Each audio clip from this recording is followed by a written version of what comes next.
the key on flashing wings is the mechanics. As that punch comes in, again, we're entering. So as the punch comes in, we're going to wedge in.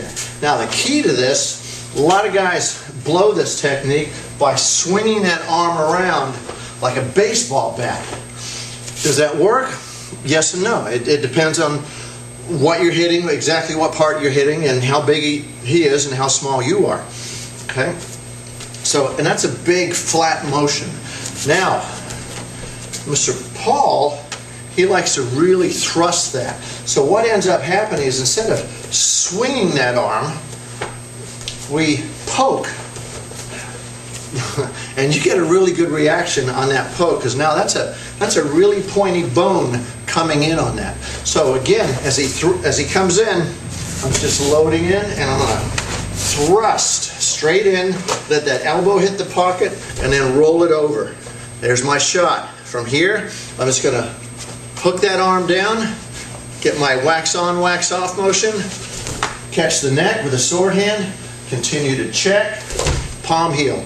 Now this is the book. I'm going to sweep down, catch that shoulder, get him turned, and I'm going to start my back switch from here. Boom. That's coming straight down on the sternum. That's a nice heavy shot. From here we're going to just step off angle a little bit, hook that arm out of the way. Roundhouse kick.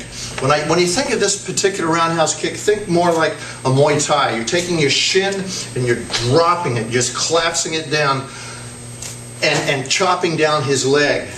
Boom. Plant.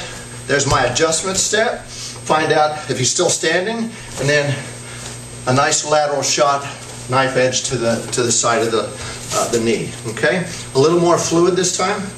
Punch comes in, wedge, hit, pop, pop, hammer, step off, 1, adjust, 2, and then work on your cover out. Right? A little bit quicker.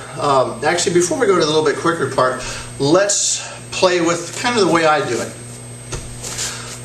One thing you're going to see in a lot of these techniques is there's the book, and the book teaches the mechanics and structure, but then it's pretty much up to you.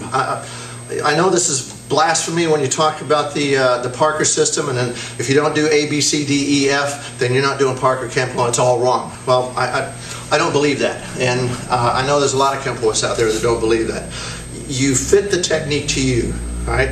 If I've got a 5-foot tall woman working against a 250-pound, 6'2" guy, there's some adjustments that have to be made. You can't always apply the book.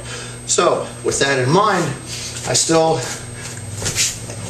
as I wedge, I can wedge, but boy, I'm going to pick that up. I want to try and pick it up below the elbow, but if I don't pick it up below the elbow, right, I'm going to pick it up above and control it down out of the way. So as he comes in, I get that, boom, that shot, catch that elbow.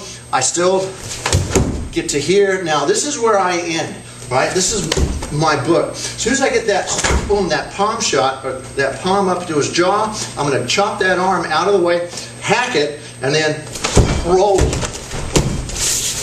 that roundhouse in. All right? I've hit it 3 times up top, and I immediately go down to the bottom. So again, as he comes in, all right, a little bit quicker. That's the kind of way, or that's the way I like to work this technique.